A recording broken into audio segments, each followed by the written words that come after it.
got a text off Rob, like, need to call you. And I'm like, you have that gut feeling, don't you? Like, this ain't good.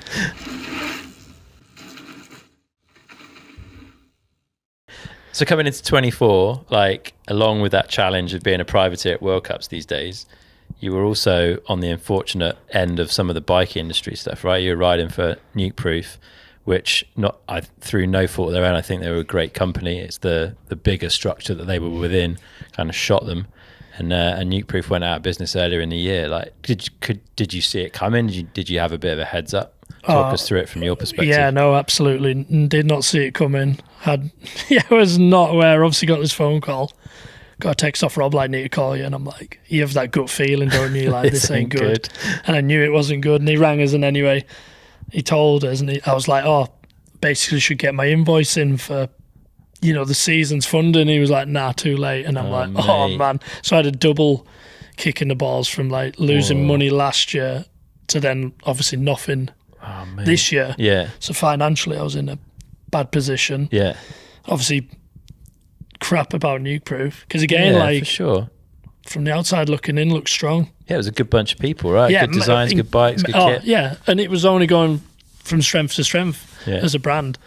So yeah, like, obviously a lot of us fell victim to that. Elliot as well. Yeah, which sucked for him. But yeah, that was a tough one, because obviously it was late to try and sort anything out. Yeah. So obviously, like, trying to get any funding for racing had pretty much gone out the window. So then I'm like, right, try and get a product deal. And even that, I couldn't even get a frame deal. Whoa. I had one offer which I wasn't happy with, so I wasn't willing to take. Because if I'm not happy with it, then what's the point? No, fair. You've got to be in a good place to go racing at that level, right? Yeah, for sure. And I was kind of like proud of myself a little bit. It sounds cheesy, but for saying no, because I was like, if I'm going to ride this bike, don't get me wrong, the bike and everything was good. Yeah. But the deal was just, it sucked so bad. Yeah, you're sort of selling yourself out for it a bit. Like. And it was like tying to a 2-year, which I didn't want to do. Not on that deal anyway. I thought a year was fair. Yeah. And I thought I had a lot to offer as well. Yeah. But anyway, that didn't work out, so hence why I just stayed on my Nukeproofs. I got obviously they were going through all the administration earlier this year, and Katie and Michael managed to get me a fresh descent for Hardline Tasmania. Sweet. So I was on a new bike for the season. I still had my bikes from last year, so yeah, I've just ran them this year. They're still good bikes, and they're still solid. So I guess there's a bit of risk if you break something, right? If you break a potentially. Bike, like, don't get me wrong, everything breaks, but I mean, I've been all right, and I would say otherwise. So no, the Nukeproof's lived up to its name with me, and don't get me wrong, I've given it some stick. Like, I've seen it. And yeah, no, they've been great bikes, and I was obviously proud to ride them. So, and again, it was like almost like giving a little bit back, I guess, with the whole situation. And you never knew if it was gonna reignite as well in the future. It would be nice to see someone make use of that, like the brand and where it was at. But I think now all the people are kind of dispersed, and it would have lost a lot of that energy that it had, which is a massive shame, because it was wicked. Yeah, big loss. And again, like, I don't know if it's a UK company or not, I'm going to say it is, but you know what I mean? It's like, and obviously I was a big part of it, I feel. Yeah. So how do you go about like getting everything you need together, and like the financial input that you need to go and do a season? Because it's not cheap, right? Even just race entries, but all the travel, everything. Oh, it's crazy. Yeah. Like, and I mean, it's a good job I'm Cumbrian and tight, because my God, it's been shoestring this year.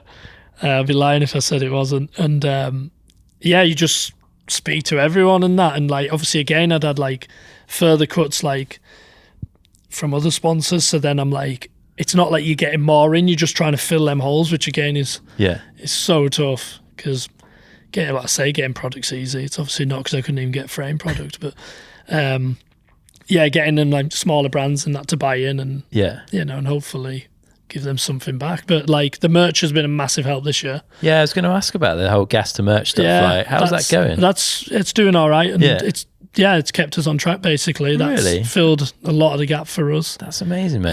Like, obviously massive thank you to everyone that's backed the merch. And again, watch the vlogs. It's again, sounds cheesy, but it all goes back in, and 100%. And I love racing and that, and I know you're going to get folks who are going to be like, oh, just go and get a job, and I will when I really have to.